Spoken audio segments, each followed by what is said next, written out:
আজকের জুমার আলোচনা হচ্ছে খলিফাতুর রসুল হজরত আবু বকর সিদ্দিক রাদিয়াল্লাহু তাআলা আনহু ওনার ফজিলত সম্পর্কে সকলে বলি আলহামদুলিল্লাহ। হজরত আবু বকর সিদ্দিক রাদিয়াল্লাহু তাআলা আনহু ওনার মূল নাম ছিল আব্দুল্লাহ। সুবহানাল্লাহ বলি। ওনার উপনাম আবু বকর। আমার রাসূল উপাধি দিয়েছেন সিদ্দিক, আরেকটা উপাধি দিয়েছেন আতিক। সুবহানাল্লাহ। আবু বকর সিদ্দিক রাদিয়াল্লাহু তাআলা আনহু ওনার আব্বাজানের নাম হচ্ছেন উসমান, আবার আরেকটা নাম হচ্ছে কুহাফা। সুবহানাল্লাহ বলি না? আমরা খুতবার মধ্যে বলি আবু বকর সিদ্দিক রাদিয়াল্লাহু তাআলা আনহু আবু বকর ইবনে কুহাফা রাদিয়াল্লাহু তাআলা আনহু। আরবের জমিনের মানুষগুলি এখনো সন্তানের পরিচয় বাবার পরিচয় দিয়ে থাকেন। সুবহানাল্লাহ। আবু বকর সিদ্দিক রাদিয়াল্লাহু তাআলা আনহু ওনার মান নাম হচ্ছেন সালমা, আরেকটা উপনাম হচ্ছেন উম্মুল খায়ের। আবরাহার বাদশাহ লিঙ্কন আল্লাহর খানায় কাবাগরে হস্তি বাহিনী দ্বারা আক্রমণ করছে কি করছে না? আবরাহার বাদশাহ কর্তৃক মক্কায় আক্রমণ করার ২৮ বছর পরে আবু বকর সিদ্দিক রাদিয়াল্লাহু তাআলা আনহু পৃথিবীতে তাশরিফ এনেছেন। সুবহানাল্লাহ। তিনি জাহেলি যুগেও কোনো মূর্তি পূজা করতেন না, মদ পানও করেন নাই। ওনার আব্বা ওনাকে মূর্তির ঘরে নিয়ে বলতো, এই যে মূর্তিগুলি দেখতেছ এইগুলো হচ্ছে আমাদের খোদা, তুমি তাদেরকে সেজদা করো। নাউজুবিল্লাহ বলি। এই কথা বলে আবু বকর সিদ্দিক রাদিয়াল্লাহু তাআলা আনহু ওনার আব্বা চলে আসতেন। আবু বকর রাদিয়াল্লাহু তাআলা আনহু মূর্তিগুলোকে বলতেন, তুমি যদি ক্ষুধা হয়ে থাকো তাহলে আমি অনেক ক্ষুধার্ত, আমাকে খাবার দাও। সুবহানাল্লাহ। আমার পরিহিত বস্ত্র নাই, আমাকে বস্ত্র দাও। আমার এইটা প্রয়োজন ওইটা প্রয়োজন, তুমি যদি ক্ষুধা হও তাহলে আমাকে দাও। সুবহানাল্লাহ।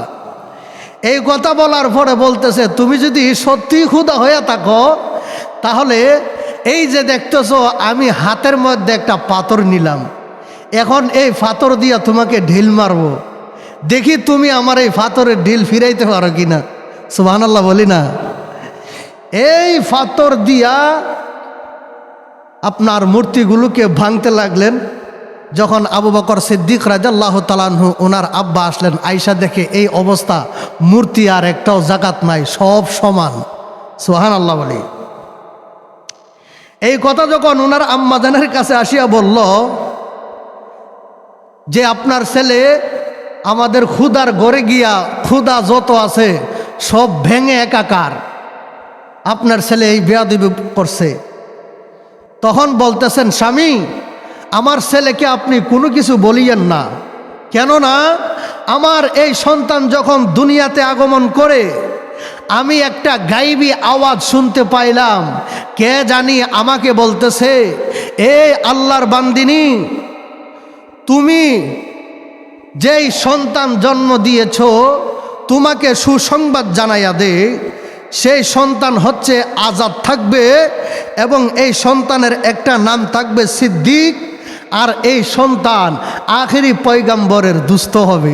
সুবহানাল্লাহ বলি না? আখেরি নবীর উম্মত এবং দুস্থ হবে, সহচর হবে, সঙ্গী হবে, সাহাবী হবে এবং ঘনিষ্ঠ বন্ধু হবে। সুবহানাল্লাহ। অতএব এই সন্তানের প্রতি তুমি কোনো প্রকার জোরপূর্বক তোমাদের আহকাম হুকুম ছাপাই দিও না। সুবহানাল্লাহ বলি।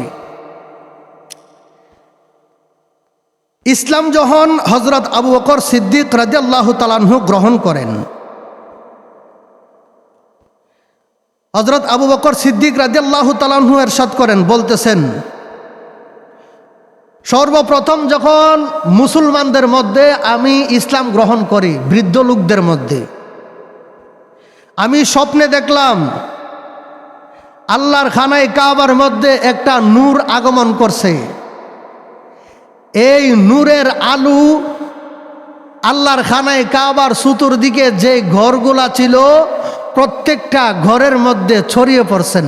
সুবহানাল্লাহ বলি। আবু বকর সিদ্দিক রাদিয়াল্লাহু তাআলা আনহু বলতেছেন, আমি স্বপ্নে দেখলাম আল্লাহর খানায় কাবার মধ্যে একটা নূর আগমন করলো। এই নূরের আলোটা খানায় কাবার তথা আরবের জমিনের প্রত্যেকটা ঘরে ঘরে পৌঁছে প্রত্যেকটা ঘরের অন্ধকার দূরীভূত করলো। আবার এই নূরগুলি একত্রিত হয়ে আল্লাহর খানায় কাবার থেকে সম্পূর্ণটা নূর আমার ঘরের ভিতরে প্রবেশ করলো। সুবহানাল্লাহ। আমি ঘরের দরজা বন্ধ করে দিলাম। আবু বকর সিদ্দিক রাদিয়াল্লাহু তাআলা আনহু তখনও মুসলমান হন নাই। আমার নবীজির নবুয়াত তখনও প্রকাশ পায় নাই। আমি ঘরের দরজা বন্ধ করে দিলাম। এমত অবস্থায় আমার ঘুম ভেঙে গেল। যখন আমার ঘুম ভেঙে গেল, আমি এদিক সেদিক একটু ছুটাছুটি করতেছি বিষয়টা দেখার জন্য। আমি না এই বিষয় স্বপ্নে দেখলাম। সুবহানাল্লাহ বলি না। কোনো নিদর্শন পাইলেন না। হযরতে আব্দুল্লাহ ইবনে মাসউদ রাদিয়াল্লাহু তাআলা আনহু থেকে বর্ণিত, তখন তিনি এক পাদ্রীর নিকট গেলেন, খ্রিস্টান পাদ্রী, পণ্ডিতের কাছে গেলেন। গিয়া বলতেছেন, আপনি তো খ্রিস্টানের বা আপনি তো আপনাদের দলের বড় আলেম, আমি একটা স্বপ্ন দেখলাম একটা নূর মুবারক আলোক রশ্মি খানায় কাবায় পতিত হলো। ওইখান থেকে এই খানায় কাবার তথা আরবের প্রত্যেকের ঘরে ঘরে ছড়িয়ে পড়লো। ওই সমস্ত নূরগুলি একত্রিত হয়ে আবার আমার ঘরে আসলো। আমি ঘরের দরজা বন্ধ করে দিলাম। আমার স্বপ্নের ব্যাখ্যা জানতে চাই। সুবহানাল্লাহ বলি। তখন সেই পাদ্রী বলতেছেন, আপনার এই ব্যাখ্যা, স্বপ্নের ব্যাখ্যা আমার জানা নাই, আমার কাছে নাই। সুবহানাল্লাহ। কিছুদিন পর ব্যবসার কাজে তিনি একজন পাদ্রীর নিকট গেলেন। ব্যবসার কাজে যাওয়ার সময় ওইখানে আরেকজন পাদ্রীর সাথে দেখা হইল। ওনার নাম হইল বাহিরা। এই বাহিরা পাদ্রীর নিকট গিয়ে বলতেছেন, আমি তার কাছে সেই স্বপ্নের কথা জিজ্ঞাসা করলাম। বাহিরা পাদ্রী বললেন, তুমি কে? উত্তর আমি বললাম, আমি কুরাইশ বংশের একজন লোক। সুবহানাল্লাহ বলি। আবু বকর সিদ্দিক রাদিয়াল্লাহু তাআলা আনহুকে বাহিরা পাদ্রী জিজ্ঞাসা করলো, তুমি কে? বলতেছে, আমি কুরাইশ বংশের একজন মানুষ। সে বলল, আল্লাহ তাআলা তোমার বংশ থেকে একজন পয়গম্বর প্রেরণ করেছেন, তুমি তার উজির হবেন এবং তার মৃত্যুর পর তুমি প্রথম খলিফা হবে। সুবহানাল্লাহ বলি না। তোমার এই কুরাইশ বংশ থেকে আল্লাহ একজন পয়গম্বর পাঠাইবেন, এই পয়গম্বরের তুমি প্রধান উজির হবে এবং এই পয়গম্বরের তুমি প্রধান খলিফা হবে। সুবহানাল্লাহ।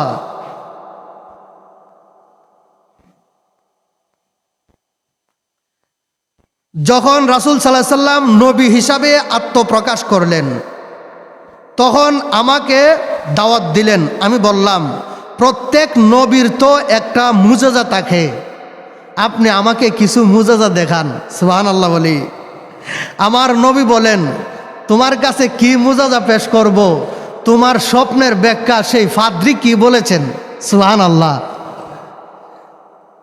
তুমি যে স্বপ্ন দেখেছো, স্বপ্নের ব্যাখ্যা প্রথম পাদ্রীর কাছে গেছো, সে বলল যে আমার কাছে এই স্বপ্নের ব্যাখ্যা জানা নাই। তখন বাহিরা পাদ্রীর কাছে গেল, বাহিরা পাদ্রী যে সম্পর্কে বলল, এর সাইতের কি মুজিজা লাগে। সুবহানাল্লাহ বলি। আবু বকর সিদ্দিক রাদিয়াল্লাহু তাআলা আনহু আবার আরেকটি প্রদেশে ব্যবসার কাজে গেলেন। ওইখানে আরেক পাদ্রীর সাথে দেখা হইল। এই পাদ্রী আবু বকর সিদ্দিক রাদিয়াল্লাহু তাআলা আনহুর চেহারা মুবারক দেখার সঙ্গে সঙ্গে বলতেছে, আপনি কি হাশিমি বংশের, কুরাইশ বংশের লোক? সুবহানাল্লাহ বলি না?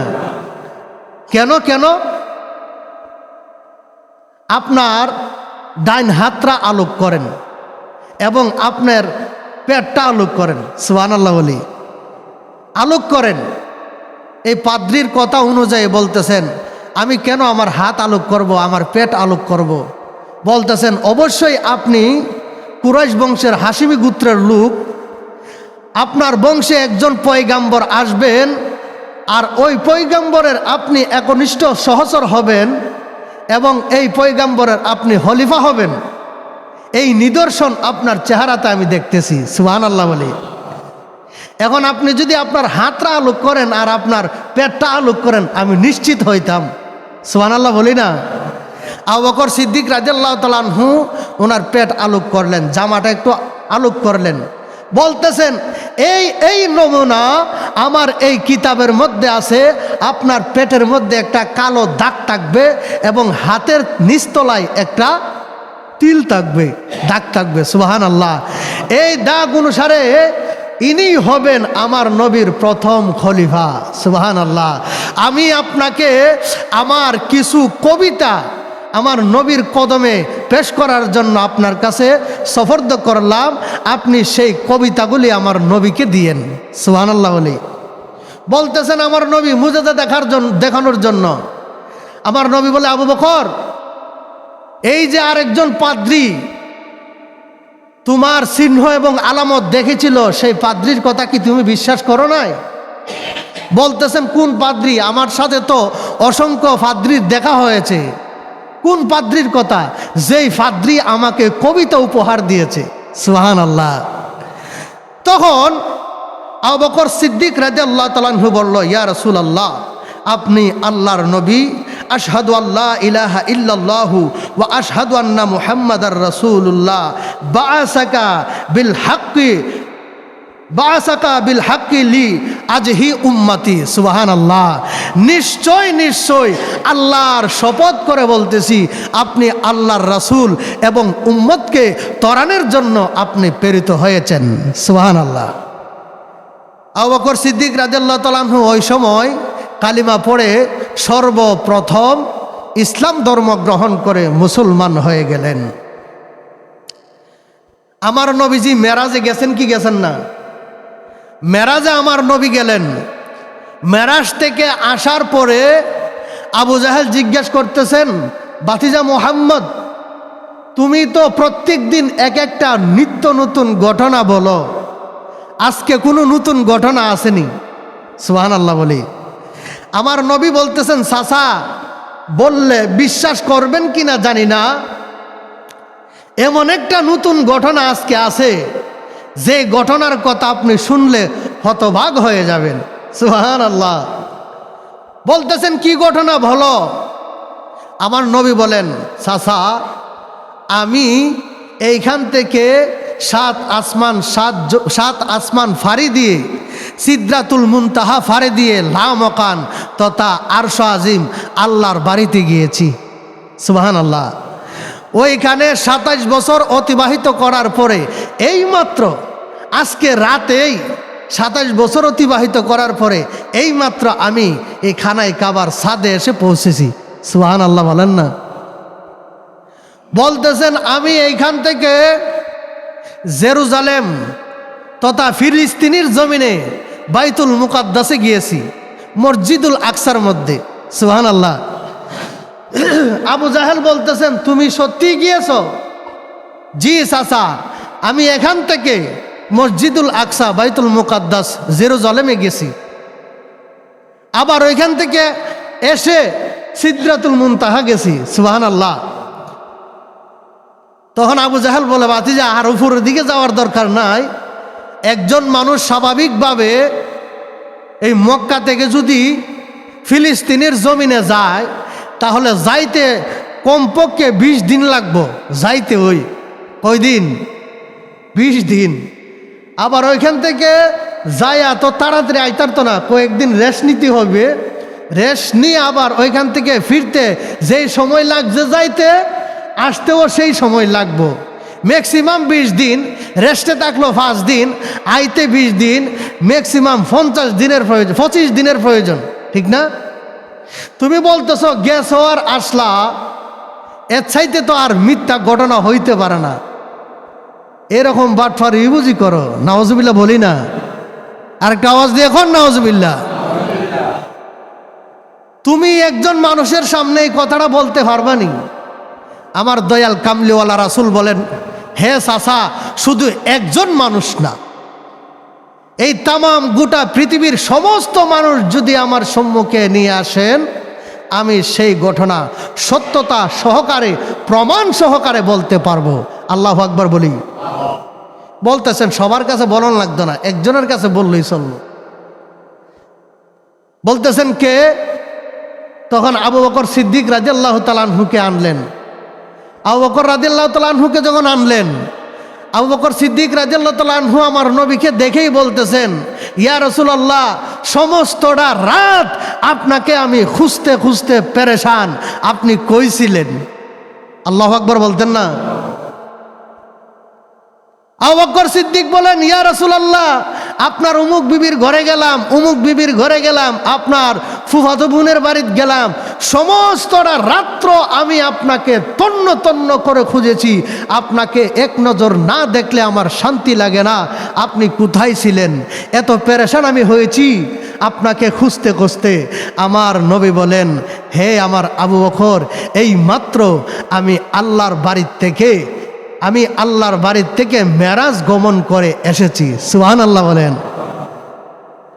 আবু বকর সিদ্দিক রাদিয়াল্লাহু তাআলা আনহু বলেন, আপনি যা বলেছেন সত্য বলেছেন, আপনি যাই বলেন সত্য বলেন, অবশ্যই আপনি বলেছেন এবং সেটা হয়েছে। সুবহানাল্লাহ। আবু জাহেল বলে, আরে যারে আনছিলাম ভূত ছাড়াই তো হেরেই দি ধরছে ভূতে। আল্লাহু আকবার বলেন। আমার নবী বলেন, আবু বকর, আজ থেকে তুমি সিদ্দিক, সত্যবাদী, তোমাকে আমি নবী আজ থেকে কিয়ামত পর্যন্ত সত্যের লকব দান করলাম, তোমার নামের শেষে লাগবে সিদ্দিক। সুবহানাল্লাহ। তখন আমার নবী আবু বকরের নামের পাশে লাগিয়ে দিলেন আবু বকর সিদ্দিক। এই আবু বকর হচ্ছেন সত্যবাদী, আর আবু জাহেল ছিল আবুল হেকাম, নাম ছিল জ্ঞানের পিতা। তখন আমার নবী আবু জাহেলের নামের লকব দিলেন আবু জাহেল। কি লকব দিলেন? তখনও কিন্তু আবু জাহেল হয় নাই, নাম ছিল আবুল হেকাম, জ্ঞানের পিতা। তখন আমার নবী আবু বকরকে লকব দিলেন সিদ্দিক, আবু জাহেলকে দিলেন আবু জাহেল। অর্থাৎ অন্ধকারে নিমজ্জিত ঘোর স্থান, এই স্থানের নাম হচ্ছেন জেহেল, অন্ধকারের মধ্যে অন্ধকার। আল্লাহ পাক আবু বকর সিদ্দিক রাদিয়াল্লাহু তাআলা আনহু ওনার ওফাতের ফজিলত আমাদেরকে হাসিল করার আল্লাহ তৌফিক দান করুক। আর এই মাসের মধ্যে বেশি বেশি করে আমার নবীর প্রতি আপনারা দুরূদ শরীফ পাঠ করবেন, আর বেশি বেশি করে সাইয়্যিদুল ইস্তেগফার পাঠ করবেন। এই মাসের বরকতে আল্লাহ পাক উম্মতি মুহাম্মদীকে আবু বকর সিদ্দিক রাদিয়াল্লাহু তাআলা আনহু এর বদৌলতে আল্লাহ মাফ করতে পারেন। সুবহানাল্লাহ বলি না? পৃথিবীর সমস্ত মানুষের সমস্ত জিন্দেগির ইবাদত যদি আপনি একত্রিত করেন, পৃথিবীর সমস্ত মানুষের সমস্ত জিন্দেগির ইবাদত যদি একত্রিত করেন, আবু বকর সিদ্দিক রাদিয়াল্লাহু তাআলা আনহু উনার এক রাতের ইবাদতের সমান হবে না। আল্লাহু আকবার বলতেন না? আমার নবী বললেন, আবু বকর, হয়তো মক্কা ছেড়ে মদিনা শরীফ হিজরত করতে হবে, এখন কোন দিন হিজরত করবেন, কোন টাইমে হিজরত করবেন, কতদিন পরে হিজরত করবেন, আমার নবী আবু বকর সিদ্দিক রাদিয়াল্লাহু তাআলা আনহু উনাকে বলেন নাই। আবু বকর সিদ্দিক রাদিয়াল্লাহু তাআলা আনহু বললেন, ইয়া রাসূলুল্লাহ, কোন সময় হিজরত করব এই কথাও বলেন নাই। আবু বকর সিদ্দিক রাদিয়াল্লাহু তাআলা আনহুকে নবী বলছেন, আবু বকর, মক্কা থেকে মদিনায় হিজরত করতে হবে, তুমি আমার সঙ্গে থাকবা। কোন টাইম কোন সময় বলেন নাই। যেই দিন এই কথা, এই সংবাদ আমার নবী সিদ্দিক আবু বকরকে বললেন, আবু বকর সিদ্দিক রাদিয়াল্লাহু তাআলা আনহু ওই দিন থেকে বাড়ির বাহিরে কোথাও কাজকর্ম করতে যান নাই এবং রাত্রের বেলা ঘুমান নাই। সুবহানাল্লাহ বলি না? দিনের বেলায় বাড়ির আশেপাশেই কাজকর্মে নিমজ্জিত থাকতেন। কোন সময় আইসা আমার নবী ডাক দেয়। আর রাত্রের বেলা বিছানার মধ্যে ফিট লাগাইয়া ঘুমাইতেন না, দরজার মধ্যে ফিটটা হেলান দিয়া দাঁড়ায়া দাঁড়ায়া আমার নবীর দুরুদে মুস্তাফা পড়তে আরম্ভ করতেন। সুবহানাল্লাহ। একদিন, 2 দিন, 3 দিন এইরকমভাবে 6 মাস পরে আমার নবীজি রাত্রেবেলা আয়সা বলতেছেন, আবু বকর। সঙ্গে সঙ্গে আবু বকর সিদ্দিক ডাক দিয়া বললেন, লাব্বাইকা ইয়া রাসূলুল্লাহ। সুবহানাল্লাহ। আপনার খাদেম উপস্থিত। আবু বকর, তুমি কি ঘুমাও নাই? ইয়া রাসূলুল্লাহ, না ঘুমাই নাই। কেন? আপনি বলেছেন আপনি হিজরত করবেন, মক্কা থেকে মদিনায় হিজরত করা লাগে। কোন সময় হিজরত করবেন, কোন টাইমে, কোন দিন, কয় মাস পরে, কয় দিন পরে আপনি বলেন নাই। যেই দিন থেকে বলেছেন হিজরত করা লাগে, তুমি আমার হিজরতের সফর সঙ্গী হবে, ওই দিন থেকে আমি আবু বকর বাড়ির বাহিরে কোথাও কর্ম করতে যায় নাই এবং রাত্রে আমি বিছানার মধ্যে পিঠ দিয়ে ঘুমাই নাই। এই দরজার মধ্যে আমার পিঠটা লাগিয়ে লাগিয়ে আপনার নামের দুরুদ আমি দাঁড়ায়া পড়তে থাকি। কোন সময় আইসা আপনি আমাকে ডাক দেন, যদি আমাকে তৈরি না পান, রেডি না পান, আপনার ডাকে সাড়া দিতে যদি দেরি হয়, আপনার যদি কষ্ট হয়, তাহলে আমি আবু বকর তো বরবাদ হয়ে যাব। সুবহানাল্লাহ বলতেন না? কোন সময় 6 মাস আগে বলছি হিজরত করা লাগে, এটা তোমার মনে আছে? ইয়া রাসূলুল্লাহ, মনে থাকবে না কেন? এটা না আপনার আদেশ। আমার জীবন যদি চলে যায়, আপনার হুকুম অমান্য করা যাবে না। দীর্ঘ 6 মাস পর্যন্ত, যেই দিন বলছেন আজকের দিন, আজকের রাত্র নিয়া, দীর্ঘ 6 মাস পর্যন্ত আমি বিছানার মধ্যে ফিট লাগাই নাই। এই দরজায় দাঁড়ায়া দাঁড়ায়া আপনার নামের দুরুদ আদায় করতে থাকি। কোন সময় আইসা আপনি আমাকে ডাক দিবেন? সুবহানাল্লাহ বলি। এই হিজরতের রাত্রের ইবাদত দুনিয়ার সমস্ত মুত্তাকিন মুমিন মুসলমান আল্লাহর ওলিদের ইবাদত যদি সমস্ত গোটা জিন্দেগীর ইবাদত যদি একত্রিত করা হয়, আর আবু বকর সিদ্দিক রাদিয়াল্লাহু তাআলা আনহু এর এই হিজরতের রাত্রের ইবাদত যদি একত্রিত করা হয়, এই আবু বকর সিদ্দিক রাদিয়াল্লাহু তাআলা আনহু ওনার হিজরতের রাত্রের ইবাদতের সমান হবে না।